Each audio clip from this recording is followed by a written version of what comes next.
معاف کرنے والا ہے۔ استغفار کے اوپر ایک واقعہ آپ کو بتا دوں کہ امام احمد بن حنبل رحمۃ اللہ علیہ کے بارے میں یہ واقعہ آتا ہے، بہت مشہور واقعہ ہے کہ ایک مرتبہ وہ گھر سے نکلے سفر پہ، راستے میں ایک جگہ انہوں نے عشاء کی نماز پڑھی اور سوچا کہ رات میں یہیں مسجد میں قیام کر لوں، صبح اپنے سفر پہ چلا جاؤں گا۔ لیکن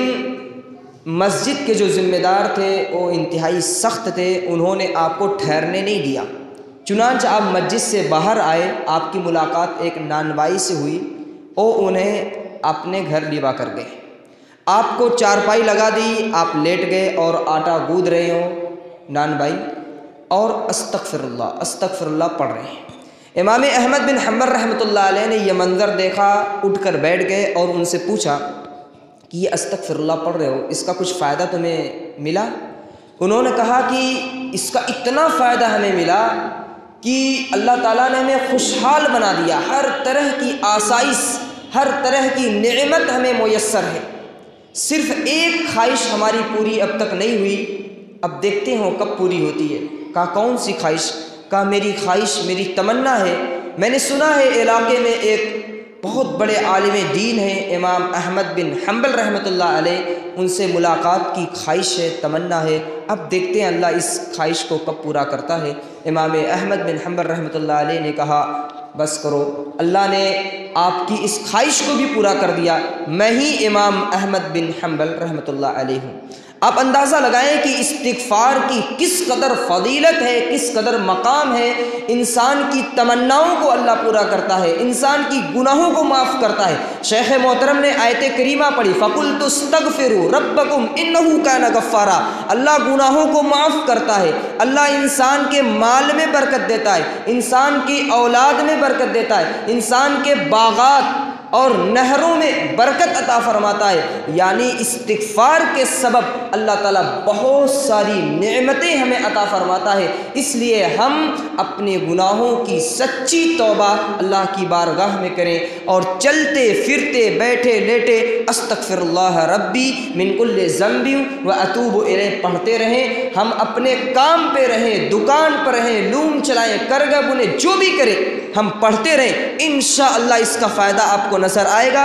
اللہ تعالیٰ آپ کو خوشحال رکھے گا، ہر طرح کے مصائب و آلام سے محفوظ رکھے گا، اور دنیا میں بھی عزت کی زندگی آپ جئیں گے، اور بعد مرنے کی بھی رب ذوالجلال آپ کو اپنی بنائی ہوئی جنت عطا کرے گا انشاءاللہ۔ لہذا میرے دینی اور اسلامی بھائیوں، شیخ محترم کی باتیں انتہائی اہم اور بڑے اہم موضوع پر آپ نے خطاب کیا۔ ہم تمام لوگ بحیثیت انسان اگر ہم سے خطا اور غلطی ہو جائے تو ہم اللہ کی بارگاہ میں سچی توبہ کریں، استغفار کریں اور اللہ کی طرف رجوع کریں، اللہ ہماری گناہوں کو معاف فرما دے گا، اور اس کے عوض میں دنیا کے اندر ہمیں آسائش اور نعمتیں بھی عطا فرمائے گا انشاءاللہ۔ اللہ رب العالمین سے دعا ہے مولا کریم ہم سب کو اپنی گناہوں پہ سچی توبہ کرنے کی توفیق عطا فرما، اور اللہ ہمیں چلتے پھرتے بیٹھے لیٹے تیرا ذکر کرنے، استغفار کرنے کی توفیق عطا فرما، اور ہم تمام لوگوں کو نیک بنا دے، صالح بنا دے،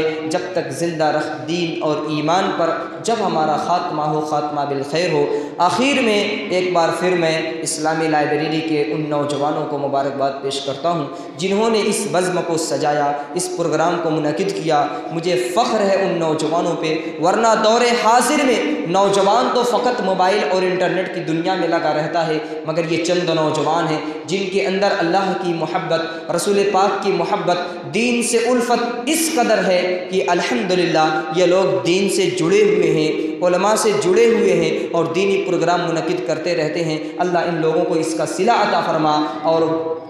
ساتھ ہی ساتھ شیخ محترم کو بھی میں مبارکباد پیش کرتا ہوں، آپ کا شکریہ ادا کرتا ہوں کہ آپ نے ہماری دعوت پر لبیک کہا اور ہمارے بیچ تشریف لائے اور الحمدللہ جامع خطاب کیا۔ اللہ تعالیٰ سے دعا ہے رب العالمین